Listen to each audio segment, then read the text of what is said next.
Salut les amis, c'est Vincent, vous êtes sur Vincent4 et j'espère que vous allez bien.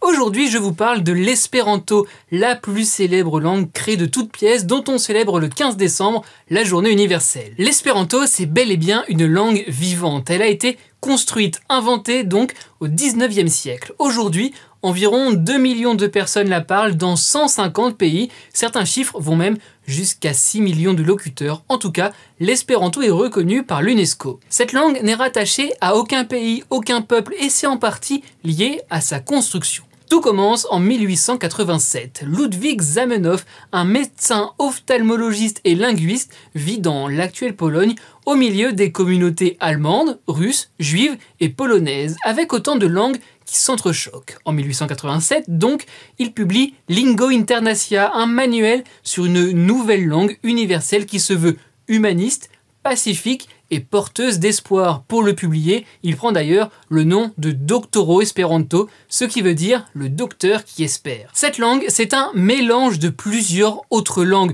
le polonais, le russe, l'allemand, le français ou encore l'italien. D'ailleurs, à l'oral, les consonances de l'espéranto ressemblent un peu à l'espagnol ou à l'italien, mais à l'écrit, on dirait plutôt du tchèque ou du serbo-croate. Grâce à cette invention, car oui, c'est finalement bien une invention, Ludwig Zamenhof sera nommé plus de 10 fois au prix Nobel de la paix, sans jamais le recevoir avant sa mort en 1917. Le succès de l'espéranto est immédiat. 18 ans seulement après sa création, le premier congrès d'espéranto réunit à Boulogne-sur-Mer, en France, 688 espérantophones de 20 pays différents. Ensuite, alors, avec la montée des nationalismes en Europe, la langue ne progresse plus vraiment, elle s'arrête peut-être un peu aussi, mais elle connaît à nouveau un regain de popularité depuis quelques années. Parmi les objectifs de cette langue et du mode de vie qui est associé, je peux vous parler par exemple de la démocratie, de l'éducation transnationale, de la diversité linguistique ou encore de l'émancipation humaine. C'est en tout cas ce qui est écrit dans le manifeste de Prague adopté en 1996. L'espéranto est une langue relativement facile à apprendre. Alors, je ne l'ai pas en tout cas, pas encore, apprise pour vous, mais j'ai vu de nombreuses fois qu'un francophone met environ 150 heures pour la maîtriser, en quelques mois, à peine. Donc, la langue est organisée autour de 16 règles avec une grammaire très simple. Par exemple, il n'y a pas d'exception et là, je pense qu'on peut repenser un peu nous tous à nos cours de langue il y a encore quelques années. Dans mes recherches, j'ai trouvé que 2 villes peuvent être considérées comme les capitales de l'espéranto. Il y a déjà la Chaux-de-Fonds en Suisse, mais surtout Herzberg am Harz en Allemagne, pardon peut-être pour la prononciation. Cette ville est d'ailleurs reconnue officiellement ville espéranto depuis 2006. Alors, si cette langue se veut universelle, simple et pacifique, pourquoi n'est-elle pas plus utilisée à l'international?